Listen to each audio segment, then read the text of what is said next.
Добрый день, уважаемые абитуриенты. Меня зовут Кабыскан Александр Степанович. Я доцент кафедры теории и методик начального образования Института педагогики Башкирского государственного педагогического университета. Позвольте начать с вами консультацию по вступительным испытаниям по направлению менеджмент в образовании. Итак, экзамен включает в себя два вступительных испытания. Первое из них – это педагогика устно, проводится в форме тестирования. Результат вступительного испытания оценивается по 100-бальной шкале. Время проведения вступительного испытания – 60 минут. Количество заданий в тесте – 25. На сдачу экзамена дается только одна попытка. Доступ к экзамену открыт с 10:00 до 15:00. В этот период необходимо зайти в систему. Самое позднее время входа в систему – это 14:00. Сами понимаете, за час вы должны успеть, поэтому ориентируйтесь до 14:00. После входа начнется отсчет времени. Стандартно это 1 час, за исключением, как правило, здесь никаких изменений нет. Час ровно. Ну и учитывайте, конечно, тот момент, что пересдачи не предусмотрены. Так, каким образом вы будете заходить на площадку? Если мы говорим об устном тесте, то здесь вам на почту придет ссылка, либо у вас есть логин и пароль от личного кабинета, вы можете зайти туда. Что у вас откроется? У вас откроется окошко, где будут указаны оба вступительных испытания. Первое, которое я уже озвучил, это педагогика устно, тест, и педагогика письменно. Педагогика письменно – это в данном случае реферат. Там будут указаны кнопки, будет указана дата, когда вы будете проходить это испытание, и будут кнопки, по которым вы сможете либо перейти на само тестирование, если мы говорим сейчас именно про тест. И если же реферат он будет строкой ниже, там у вас будет форма, по которой вы сможете подгрузить задание. Итак, давайте мы с вами пройдемся в первую очередь все же по устному ответу. Итак, какие же требования предъявляются? Да, количество заданий в тесте 30, прошу прощения, здесь я вам дал немножко неверную информацию изначально. Значит, что здесь у нас требуется? Перечень разделов для подготовки поступающих к сдаче вступительного испытания. Обратите внимание. В тесте будут вопросы, направленные на изучение ваших знаний по истории педагогического образования. Здесь обратите внимание такие моменты, как исторический подход в изучении педагогических явлений, ведущие педагогические идеи, которые в разные исторические эпохи выражались педагогами, основные авторские педагогические системы. Здесь, если более конкретно, то это системы Каменского, Ушинского, Сухомлинского, Макаренко. Развитие школы как социального института, становление высшего образования, характеристики образовательных систем в разные исторические эпохи, как в России, так и за рубежом. Ну, конечно же, образовательная политика 21 века, современная. Отечественные педагогические воззрения в современном мире. Процесс интеграции национальных систем образования. Второй блок. Это воспитание и обучение. Сюда входит педагогика в системе гуманитарных знаний и наука о человеке, методология педагогической науки и деятельности, методы педагогических исследований, педагогический процесс как основная категория педагогики, теория целостного педагогического процесса, современные концепции образования личности, различные подходы к конструированию содержания образования, теория обучения и воспитания, классификация методов обучения и методов воспитания, многообразие образовательных программ, теории педагогической деятельности. То есть все, что связано с воспитанием. Это второй раздел. Третий раздел – менеджмент в образовании. Основы менеджмента в образовании, понятие педагогического менеджмента, психология управления, имидж его целесообразность, соответствие достигаемой цели, доверительность, поиск аргументации имиджа, деловой этикет, деловое общение, основы профессиональной управленческой деятельности, локус контроля, средства массовой информации, социальный статус личности, связь с общественностью, конфликтология, основные методы и технологии педагогического менеджмента, переговоры, приемы достижения согласия. Здесь главным образом старайтесь обращать внимание на владение терминологией. терминологией, потому что базовую терминологию вы все же уже должны знать по итогам освоения курса бакалавриата. В тесте будет примерно по 10 вопросов на каждый из разделов. Примерно, понятное дело, там немножечко будет это различаться. Далее, что еще? Ну, конечно же, давайте посмотрим, какие задания у нас примерные есть, чтобы вы понимали, какого рода тесты. Ну, допустим, с историей педагогики связаны.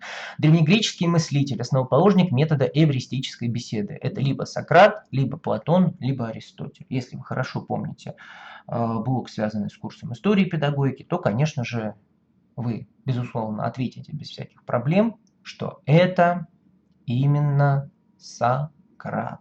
Да? Основатель мировой научной педагогики Платон, Каменский, Ушинский. Опять же, если вы хорошо изучали историю педагогики, если вы ее помните, то ответ в данном случае вы найти сможете. Ну, вопрос легкий, поэтому здесь я на нем останавливаться не буду. Какому образовательному учреждению посвятил долгие годы своей жизни Сухомлинский? Институт благородных девиц, Повышская средняя школа, дом сирот. Ну, опять же, если вы помните биографию Сухомлинского, то вы сможете ответить, что, конечно же, это Повышская средняя школа.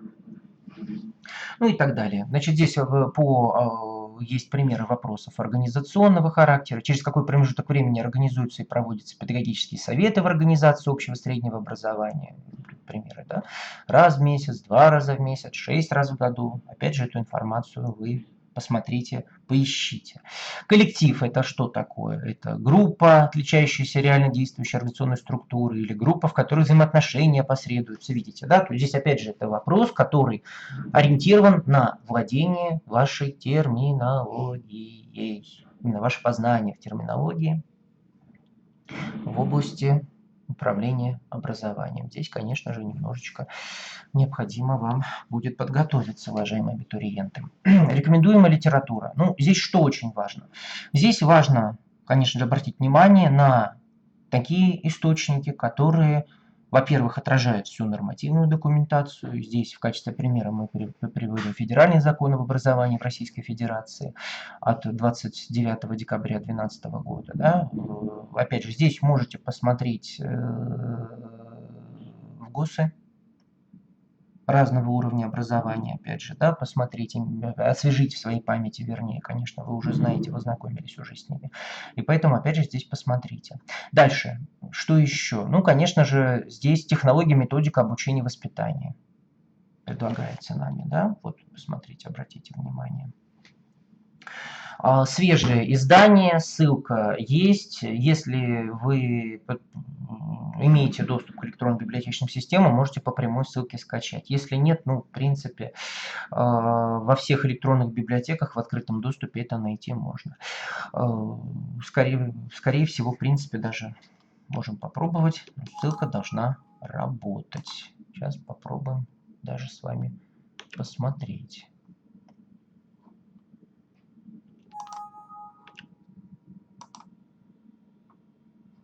Так, давайте посмотрим. Библиоклуб.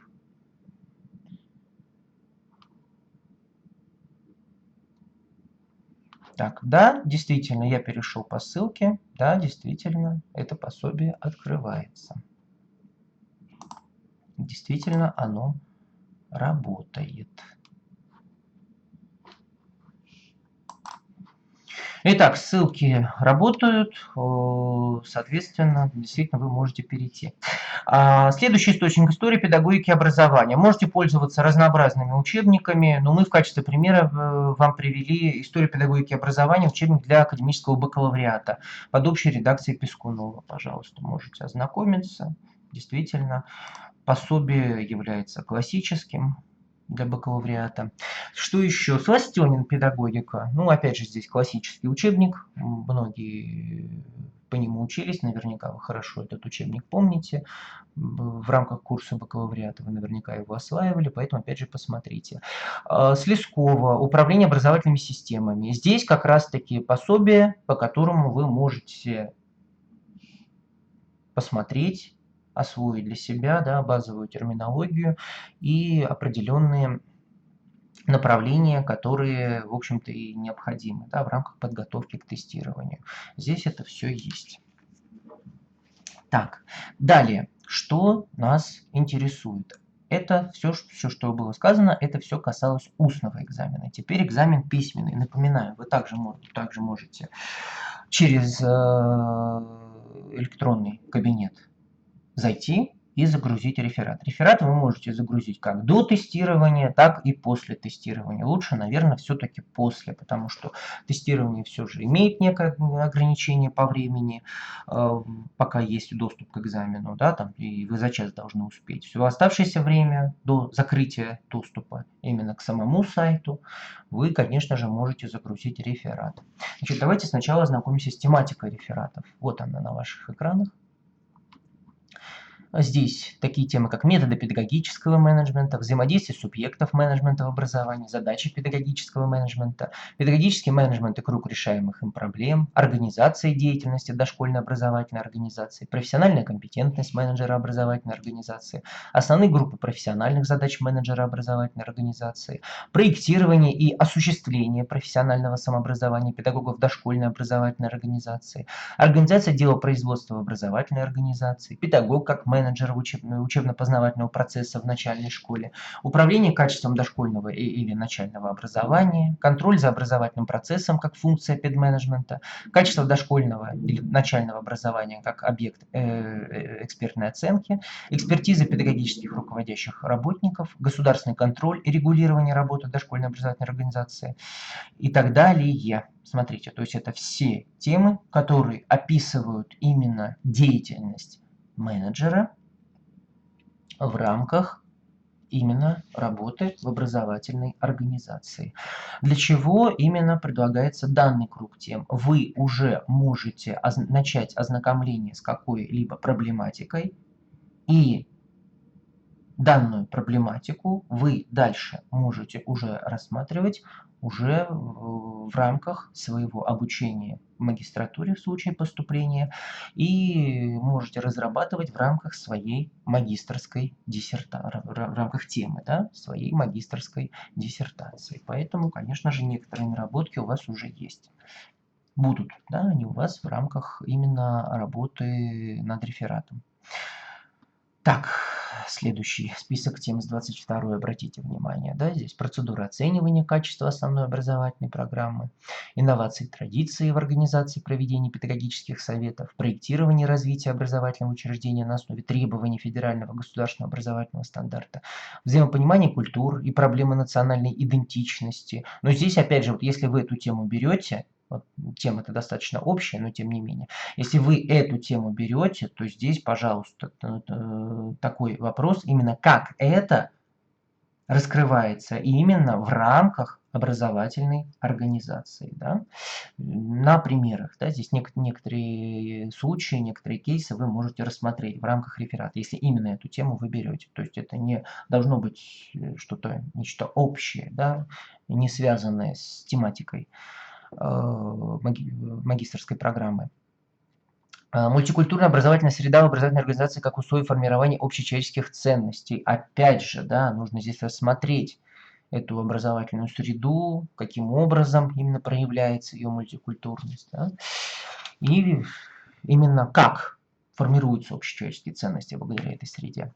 Информационная среда как условие достижения качества в общем среднем образовании. Обратите внимание, в общем среднем образовании. То есть здесь вы можете взять все этапы общего среднего образования, на каждом из них можете это проанализировать. Имидж образовательного учреждения. Опять же, какие действия направлены, да, какие результаты могут быть. Опять же, вы это можете проанализировать в рамках данной темы. Культура принятия управленческих решений. Управленческая культура руководителя образовательного учреждения. Функциональное распределение обязанностей между директором и его заместителями для четкой организации достижения качества требований федерального государственного образовательного стандарта. Ну, такая тема достаточно объемная, подробная, но тем не менее содержание будет весьма конкретное реферата. Требования к лицензированию и аккредитации образовательного учреждения. Здесь тоже вы можете это все рассмотреть на основе анализа образовательных организаций, да, которые есть на основе документации нормативной. То есть вы можете расписать процесс обзор нормативной документации, описать процесс, ну и, в общем-то, можете привести в последнем параграфе, можете рассмотреть какие-то примеры случаев того, как это проводилось, какие, возможно, тонкости подмечены в литературе, да, вот на это вы, пожалуйста, внимание свое обратите. Так, ну, это все, что касается именно письменного экзамена. В день консультации свои вопросы вы можете направлять на почту и на номер телефона. Данные контактные, они будут под данным видео. Там вы уже сможете ознакомиться. И последнее, на что хотелось бы обратить внимание, уважаемые абитуриенты. Да, вот посмотрите, здесь в программе, которая размещена на сайте нашего университета, есть рекомендации по оформлению реферата. Здесь, пожалуйста, посмотрите. Детально все прописано, примеры титульного листа, примеры оформления реферата, правила набора текста. Здесь все это очень точно и детально все описано. Поэтому, пожалуйста, будьте внимательны. Все примеры есть. Того, как сокращения, как библиографические записи должны быть оформлены, законодательные акты, это все приводится. Так, и последнее, на что хотелось бы обратить внимание, уважаемые абитуриенты, это то, что содержание магистерской программы «Менеджмент в образовании» включает модули управления в дошкольном образовании, проблемы управления в начальном образовании, организационно-правовая деятельность в сфере образования, персональный менеджмент в социальных системах. Это те модули, которые вы будете осваивать в рамках своей профессиональной подготовки, в рамках именно формирования профессиональной компетенции своей. И поэтому пожалуйста, будьте внимательны, обращайте внимание на то, что именно эти модули отражают содержание программы. То есть здесь акцент в большей степени сделан именно на управление в области дошкольного и начального образования. И также, что еще стоит отметить, то, что предложенные темы рефератов, они именно отражают то содержание, которое заложено в магистерской программе. Если же вас интересует больше вопрос, связанный с именно подготовкой в рамках управления образовательными системами разных уровней, подробно вас интересует управление в области основного общего образования. Здесь, пожалуйста, будьте внимательны, больше этому соответствует другая программа, реализуемая также на базе нашей кафедры. Это управление персоналом в образовательной организации по заочной форме обучения. Все данные вы там можете уже найти в справочных материалах. Если что, поэтому будьте внимательны. Еще раз обратите внимание именно на содержание программы. Я благодарю вас всех за внимание. Я желаю вам успехов на вступительных испытаниях. Мы все, наш коллектив авторов, разработчиков данной магистерской программы, уверены, что вы сможете добиться успехов. Удачи!